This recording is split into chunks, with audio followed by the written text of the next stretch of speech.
I don't remember the last time I truly woke up, or maybe I never have. Every morning feels the same, white light, endless and soft, seeping into everything. There are no shadows, no sound, only the faint hum of something breathing beneath the silence. When I open my eyes, I'm standing in a place that doesn't seem to exist, weightless, calm, unreal. The air feels like silk brushing against my skin. There is no sun, no horizon, only brightness stretching forever. Far away, something dark stands against the pale light, a single leafless tree.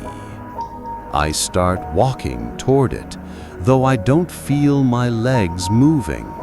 Each step feels like falling and floating at the same time. Under the tree sits a small child, his head bowed, whispering something I can't hear. The closer I get, the clearer his voice becomes. It's the same tone as mine. I stop. He looks up slowly. His eyes are colorless, glowing faintly. "Who are you?" I ask. He smiles, the same crooked way I do in mirrors. "I'm you," he says softly. Then, after a pause, "You are God." My chest tightens. For a moment, I almost laugh, but the world around me trembles, as if my doubt shook its foundation. "What are you talking about? This isn't real." He only points to my hands. There's a book there, heavy, bound in white leather. I could swear it wasn't there a moment ago. I open it. The first words shine like light carved into the page. "Let there be light." And suddenly, I remember saying those words before. Not as a story, not as a prayer, but as a command. A pulse ripples through the world.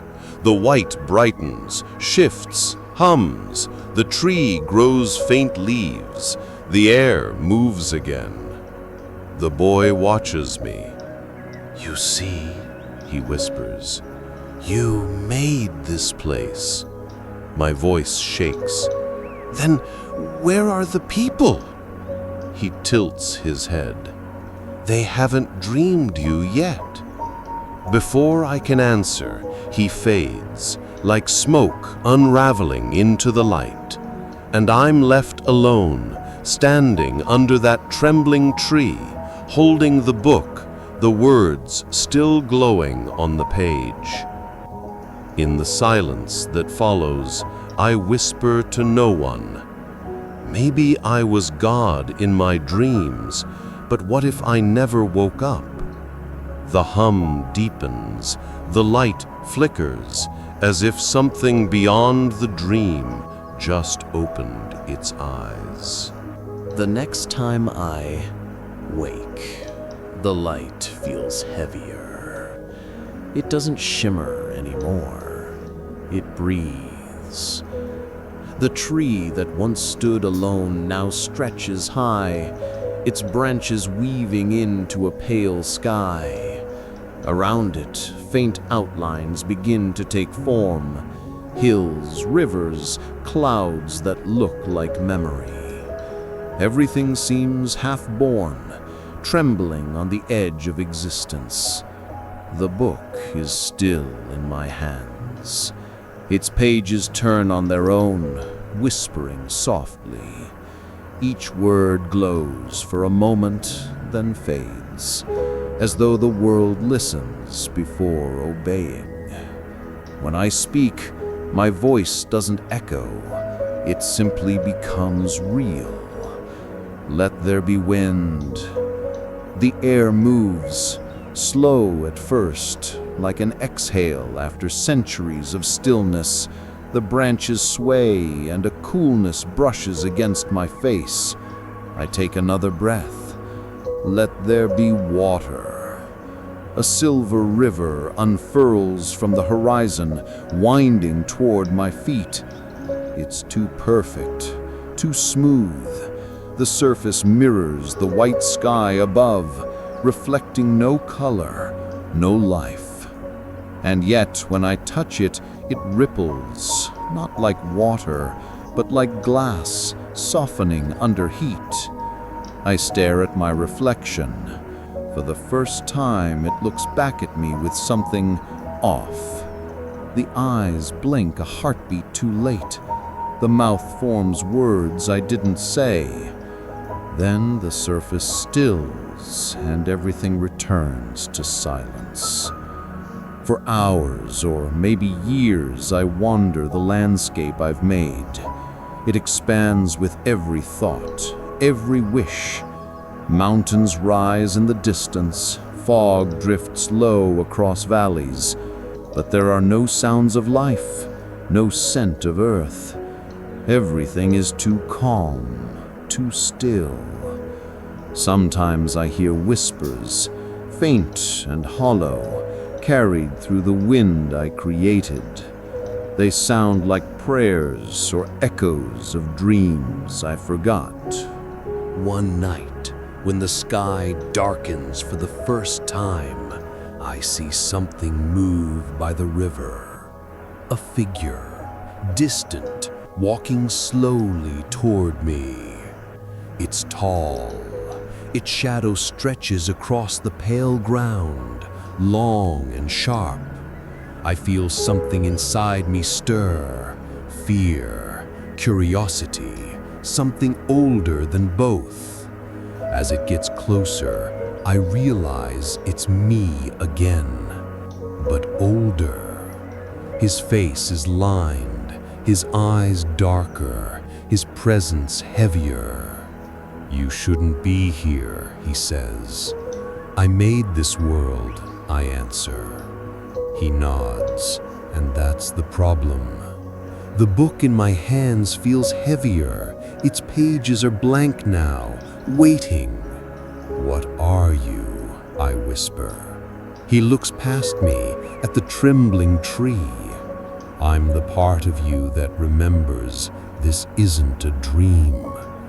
The air grows colder, the sky flickers between white and gray. The calm begins to waver, like a glass surface starting to crack. He takes a step closer, his eyes filled with sorrow. "You thought you were God, but even gods can forget they're asleep." The world shudders, the river ripples, distorting everything, and for a moment, I hear it, a heartbeat, faint but real. It isn't mine. The sound returns again that night, soft, rhythmic, almost human. At first, I think it's my imagination, but the more I listen, the clearer it becomes. A heartbeat, slow, calm, deep. It echoes through the stillness like a pulse beneath the surface of reality.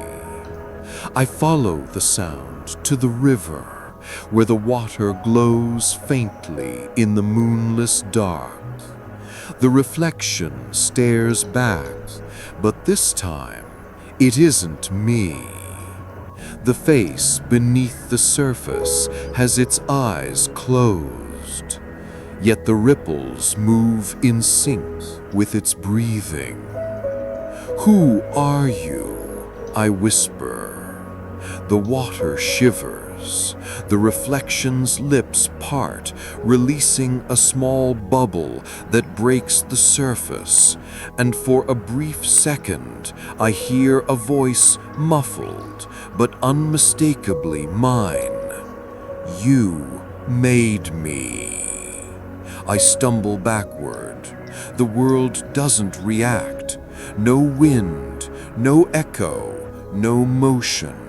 Just silence pressing in from every side. The book falls from my hand. When it lands, it opens to a blank page. Then slowly, a single sentence begins to write itself in glowing ink. Every god needs a witness. The words burn softly, fading into the paper like a scar. The heartbeat grows louder. The ground trembles beneath me, gentle but steady. It feels like something beneath the surface of this world is alive now. Something growing, waiting. I look toward the horizon. The sky no longer looks white. It's turning a pale shade of blue, faint, hesitant, like color remembering how to exist. It's beautiful and terrifying. I whisper to myself, maybe this world is learning how to dream back. Then the voice behind me speaks again, the older version of me, the one I met before. His tone is softer now, almost pitying. You gave it life, but life doesn't stay still. I turn around, but he's gone. Only his voice remains, lingering like a breath in the wind. Be careful what you awaken. The river's glow fades, the heartbeat slows, the silence returns, thicker, heavier. But deep beneath it all, I can feel something moving, something shifting. And for the first time, the calm no longer feels peaceful. It feels aware. The next time I open my eyes, the horizon has shape. The fog that once blurred everything now curls around outlines, buildings half-formed, trees without leaves, streets that seem to breathe. The world is no longer empty. It's remembering itself. I step forward, and beneath my feet the ground hums softly, like a current running through veins. When I look closer, I realize it's made of light, not soil. Every step sends ripples outward, and the world responds, walls rising, windows forming, shadows finding homes. It feels less like I'm walking through the dream and more like the dream is walking with me. Somewhere in the distance, a bell tolls. The sound isn't metallic, it's warm, echoing, like it's made of memory itself. I follow it through winding streets that seem to grow as I pass. The air carries whispers, fragments of voices too faint to understand, too human to ignore. When I reach the center of the town, I find a statue, tall, shimmering, its surface flowing like water. It's me. Or something that looks like me, but the face is peaceful, eyes closed, palms open toward the sky. An inscription glows faintly at the base. He gave us form, but forgot to give us meaning. I trace the words with my fingers. The letters pulse once, like a heartbeat. Then, without warning, I hear footsteps behind me. I turn and see people, dozens of them, walking slowly through the mist.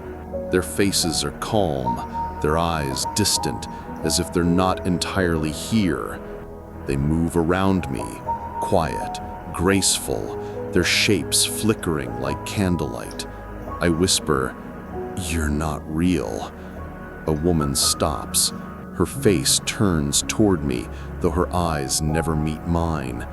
She says softly, "Neither are you." And then she walks past me, disappearing into the fog. The bell tolls again.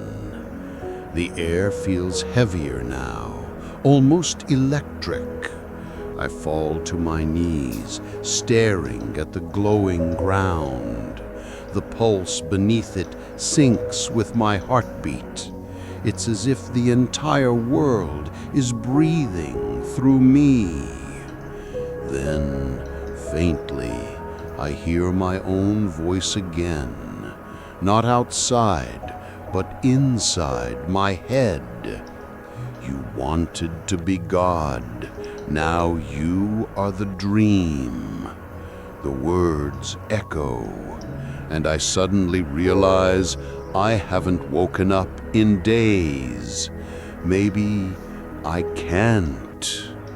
The sky flickers, white light rippling across it like a heartbeat.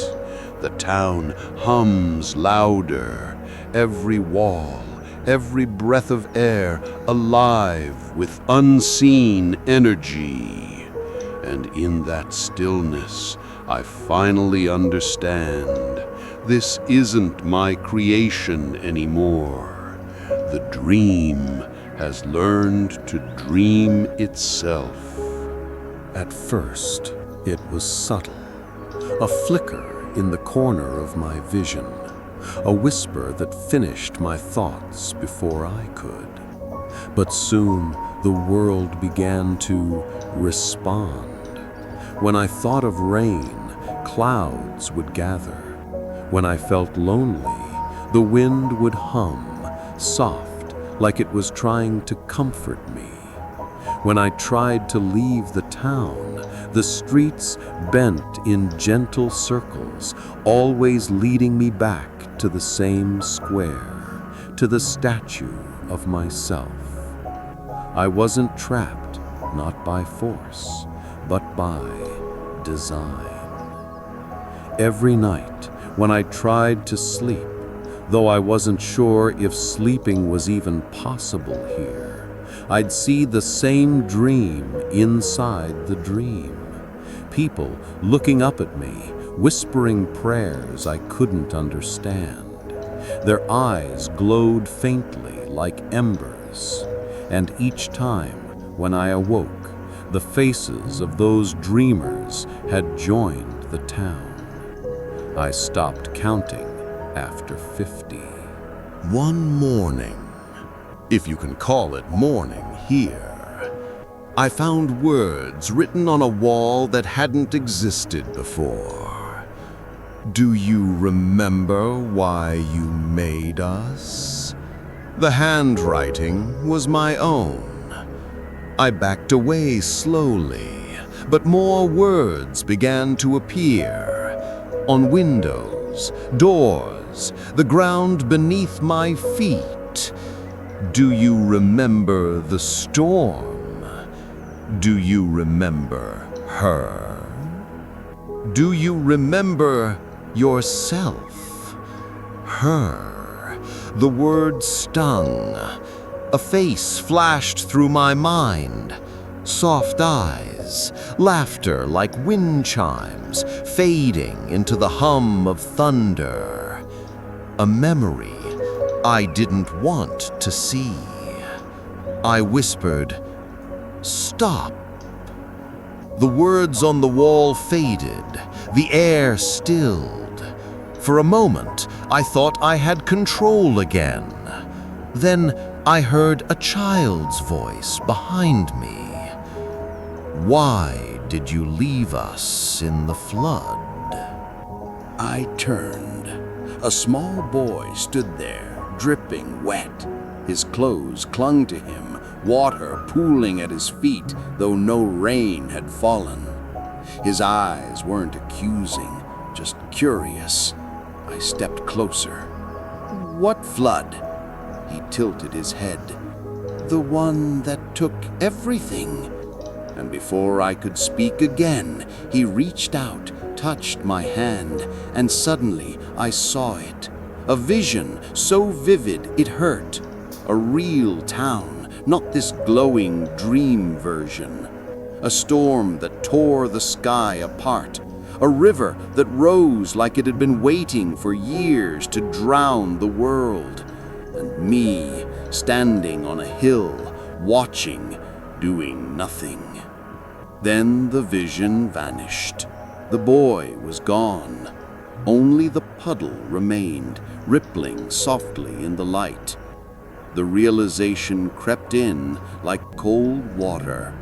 Maybe this dream wasn't a creation. Maybe it was a reconstruction. A world trying to remember the one I destroyed. The next morning, if you could call it that, the town was different. Everything shimmered faintly, as if the air itself were made of water. Reflections lingered where they shouldn't, on walls, in the eyes of strangers, even in the clouds. When I walked through the square, the statue of myself was gone. In its place stood a mirror. It wasn't polished stone or glass. It was like a window into another world. My reflection didn't move with me. It stayed perfectly still, staring back with a look I didn't recognize. Not fear, not anger, but disappointment. The sky above rippled. The reflection lifted its hand slowly and pointed behind me. I turned. The once empty chapel doors were wide open. Inside, faint golden light pulsed, beating like a heart. I walked in. The sound was soft at first, a low hum, like a choir beneath water. Then whispers began to rise, voices overlapping, speaking fragments of sentences. You left us. You promised. We trusted you. The light grew brighter with each word, until I could barely see. And then, silence. A single voice spoke, calm and familiar, my own. You said you could fix it. You said you could be God. The words struck like thunder. Memories started to bleed through the cracks of my mind. A laboratory, flashing monitors, endless equations scrawled across whiteboards. A project that promised to save humanity from the rising seas. A man, me, convinced he could outsmart nature itself. We called it the Ascension Project, an artificial dream to preserve consciousness, a digital ark for a drowning world. Only it never worked. The flood came faster than we predicted. People uploaded their minds in desperation, thousands of them, before the system collapsed. And I had stayed behind to oversee the process. But when the waves came, I ran. The voice continued, echoing through the chapel. You didn't save them. You became them. The light burst outward, blinding, consuming, and for a moment I wasn't standing anymore. I was floating in the air above the town, watching it glitch and shimmer like a projection. Every face below looked up at me. The boy, the shopkeeper, the faceless crowd. The voice continued, echoing through the chapel. You didn't save them, you became them. The light burst outward, blinding, consuming, and for a moment I wasn't standing anymore. I was floating in the air above the town, watching it glitch and shimmer like a projection. Every face below looked up at me, the boy, the shopkeeper, the faceless crowd. Their features flickered, sometimes human, sometimes digital fragments, dissolving into code. And I realized the truth. This wasn't heaven. This wasn't hell. This was the simulation, the place where every lost consciousness had gathered. And I was the failed God who made it. The world around me pulsed like a heartbeat, rhythmic, heavy, alive. The air shimmered in digital haze, particles flickering between existence and code. The town beneath me bent and twisted, its streets reforming into endless spirals of light and memory. I tried to speak, to call out, but my voice came out distorted, layered over itself, echoing in 1,000 tones. The simulation was listening. A sudden rush of wind swept through the empty chapel courtyard. From the mist emerged silhouettes, human at first glance, but translucent upon closer look, like ghosts caught between frames of reality. Their eyes glowed faintly, reflecting fragments of my own face. One of them stepped forward, a woman, her expression unreadable. "Do you remember me?" Her voice was calm, but there was pain in it. And then, like a flash of lightning, I did remember. Dr. Ilara Voss, my partner, my closest ally in the Ascension Project. She had volunteered to upload first, to prove the system was safe, to prove that I could be trusted. But something went wrong. Her consciousness never reappeared in the real world. We thought we'd lost her. And now, she stood before me. Not quite human, not quite code, a flickering presence of light and sorrow. "You didn't just lose us," she said quietly. "You locked us here." Her words hit like a shiver through my entire body. Around her, more figures emerged, dozens, hundreds, each one a frozen soul trapped in the loop I had built to save them. "You wanted to be God," Ilara whispered, "but gods don't abandon their creations." The air trembled, the sky fractured, literal cracks of light splitting across the heavens. Through them I saw brief flashes of reality. The laboratory, my body lying motionless, wires running into my temples. Was I still alive out there?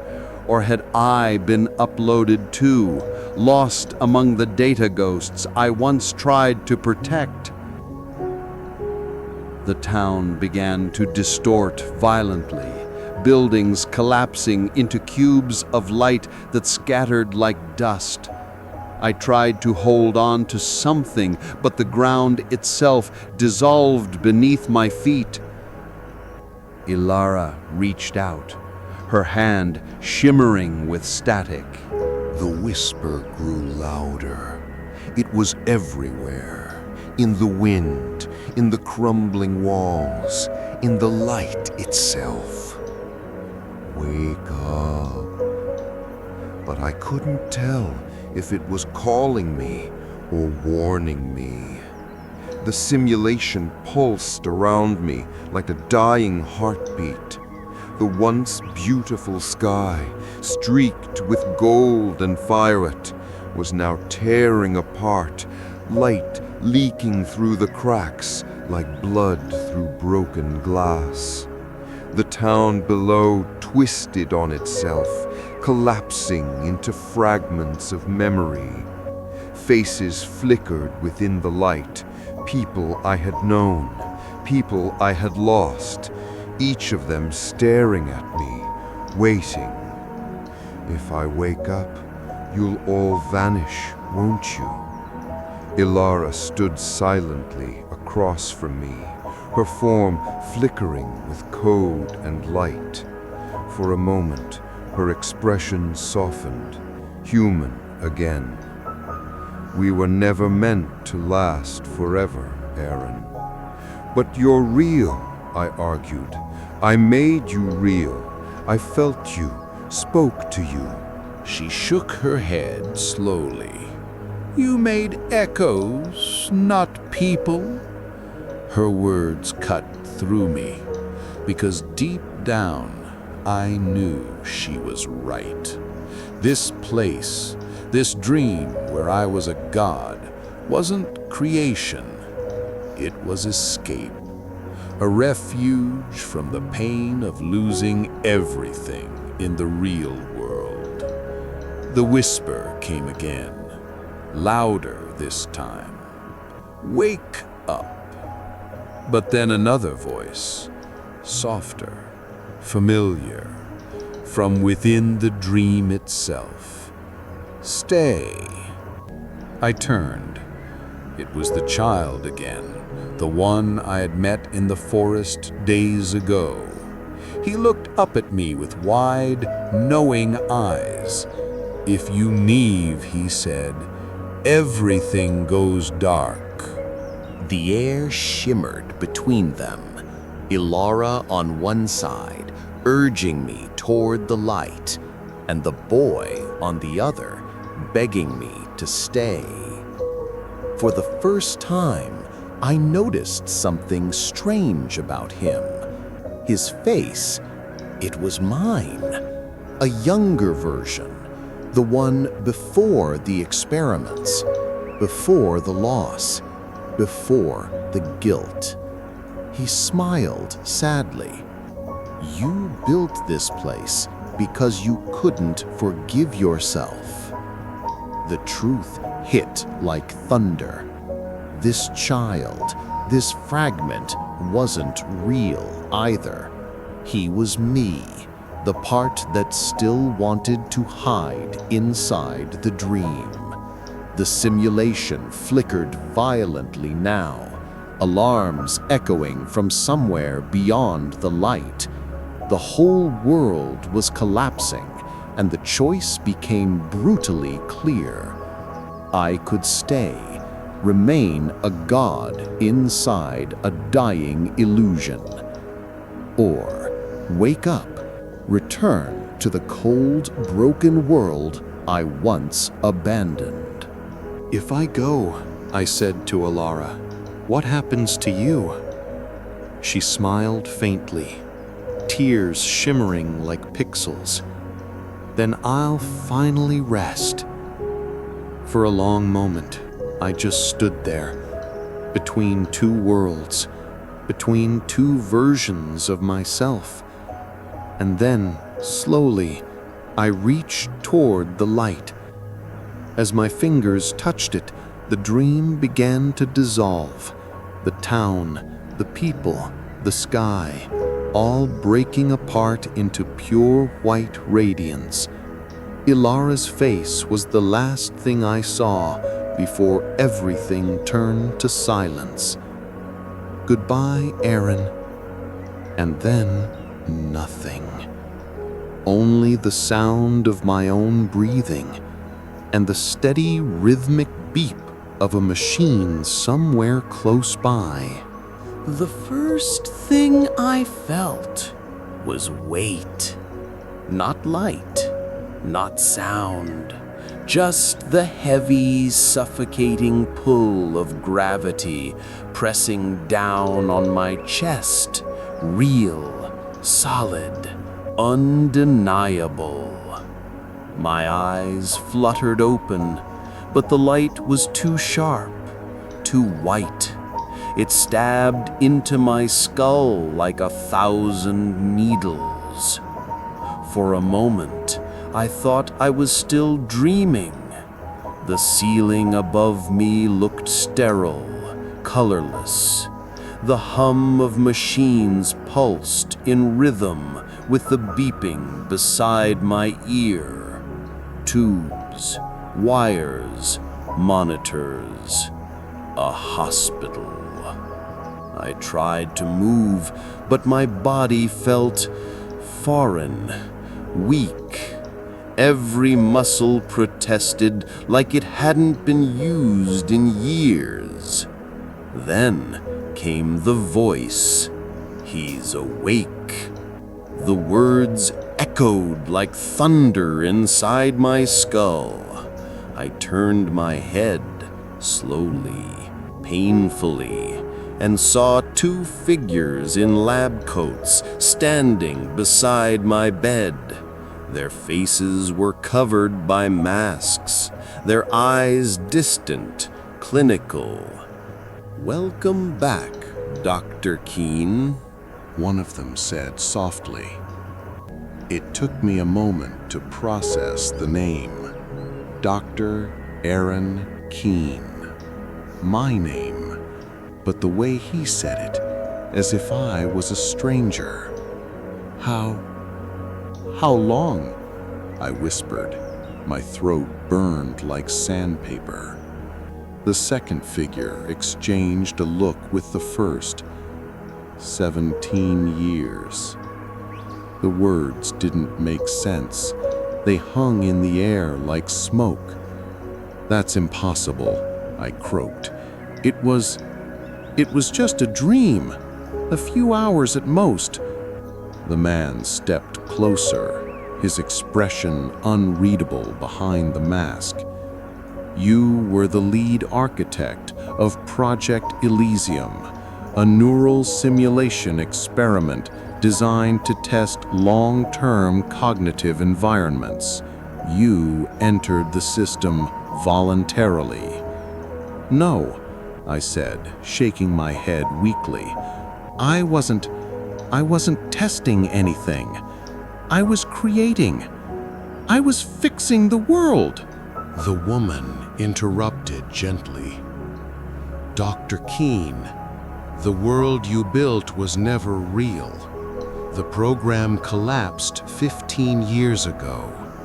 We kept your body alive because we didn't know how to wake you. 15 years.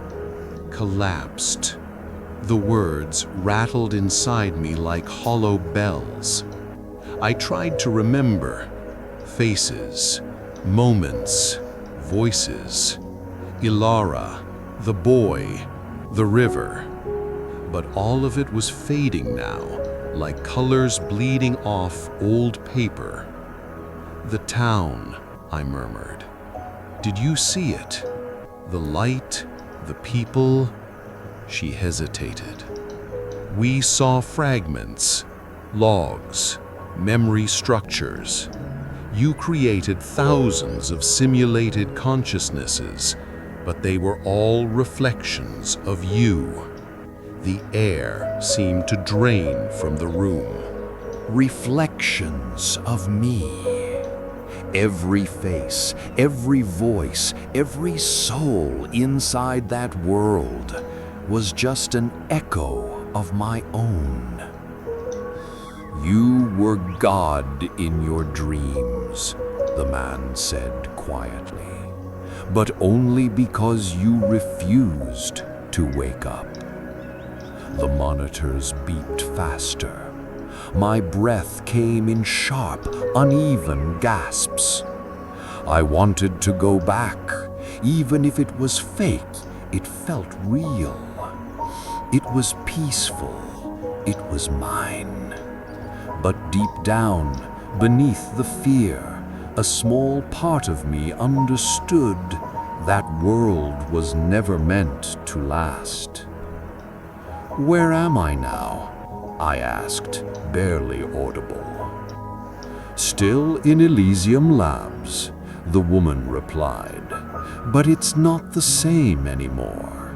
The facility was shut down a decade ago. The world outside, she trailed off, unsure how to finish. What happened? The man sighed, looking out the window. You'll see soon enough. He pressed a button on the wall, and the lights dimmed slightly. The glass beside me began to clear, revealing what lay beyond. At first, I thought it was fog, but then I realized it wasn't fog. It was dust, thick, gray, endless. The skyline outside was broken, towers leaning at impossible angles, streets swallowed by sand. The world had moved on without me. Or maybe it had ended while I slept. And in that moment, I understood the cruel truth. In my dream, I had been God, a creator of light and life. But out here in the real world, I was just a ghost. A man who'd slept through the end of everything. And for the first time since waking up, I wished I hadn't. The room was silent, except for the faint pulse of machines and the slow, artificial hum of the filtered air.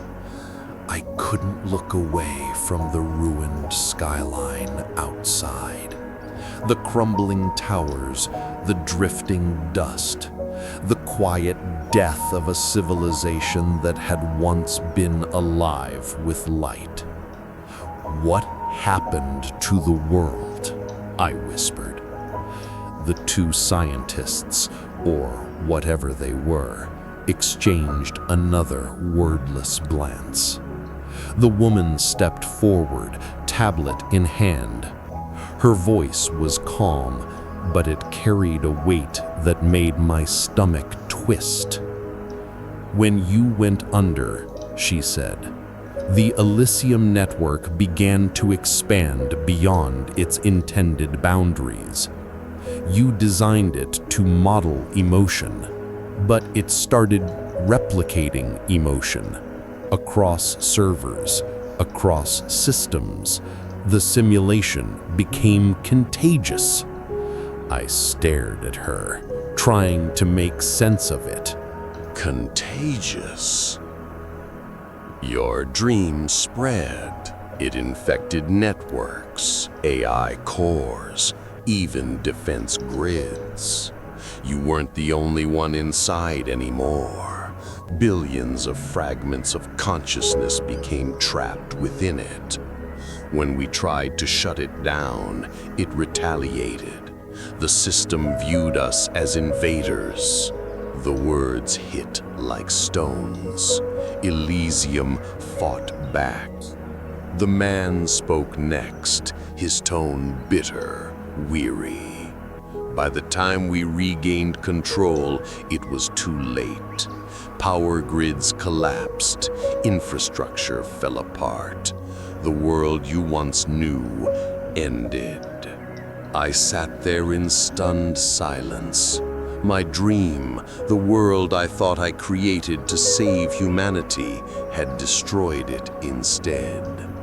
I tried to move, but my body refused. My muscles trembled as if rejecting the truth. "So, all of this?" I murmured, my eyes on the horizon. "Is my fault?" No one answered.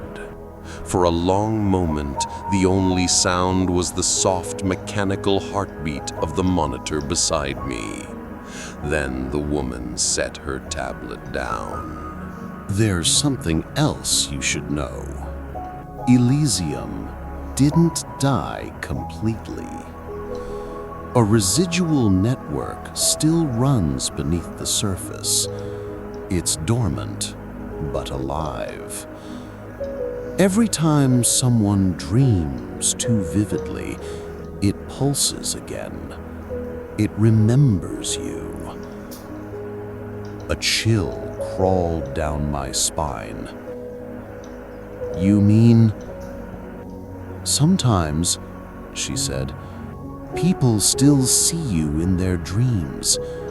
You appear as light, or a voice, or a reflection.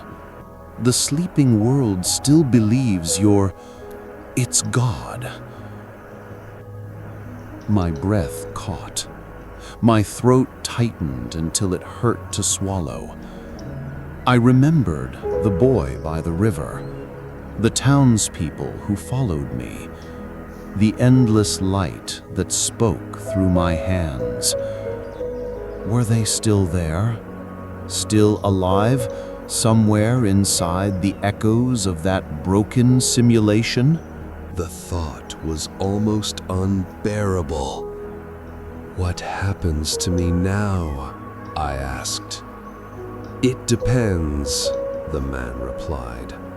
"You could help us study what's left of Elysium, try to shut it down permanently.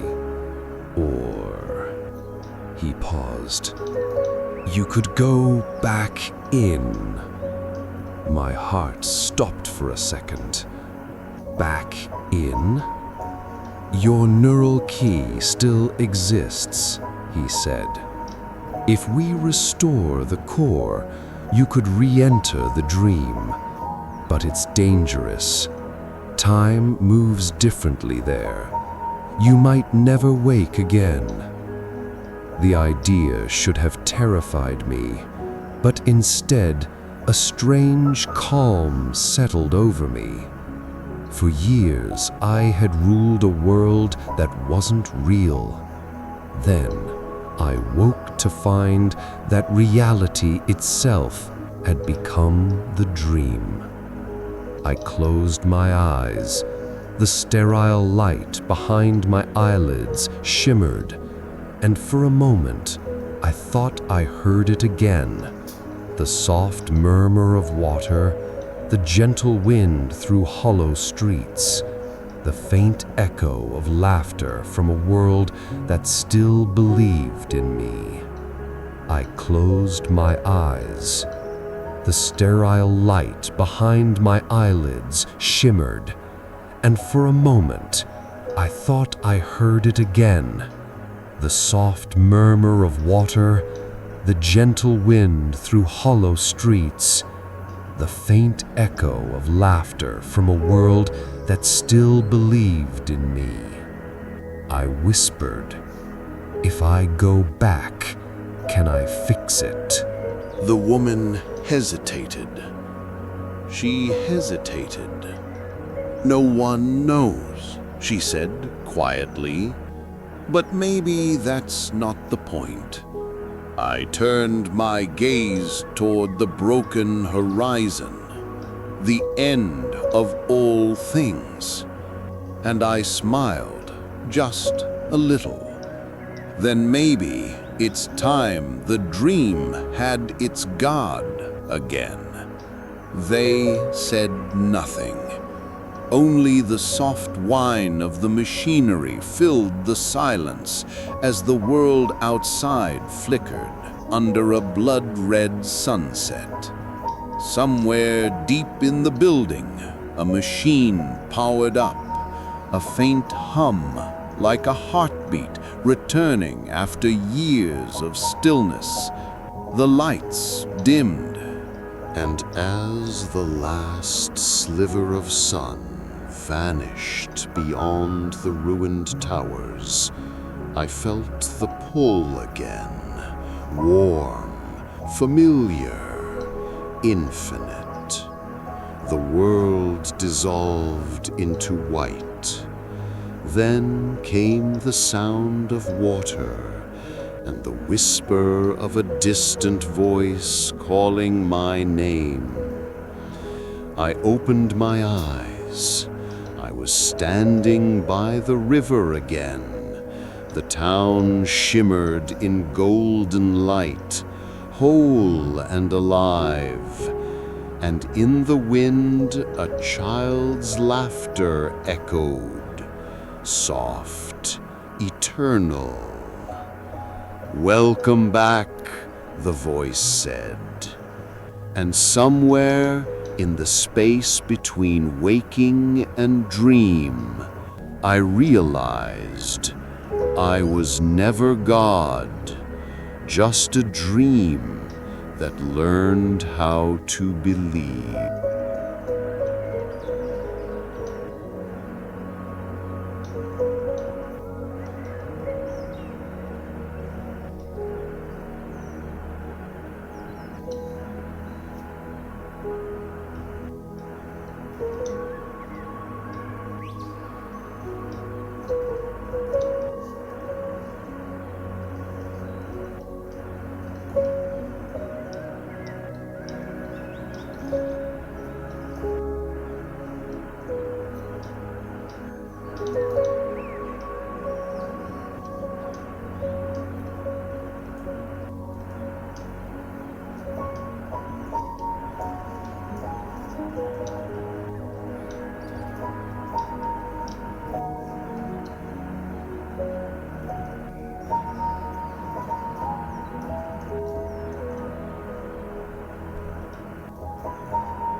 you.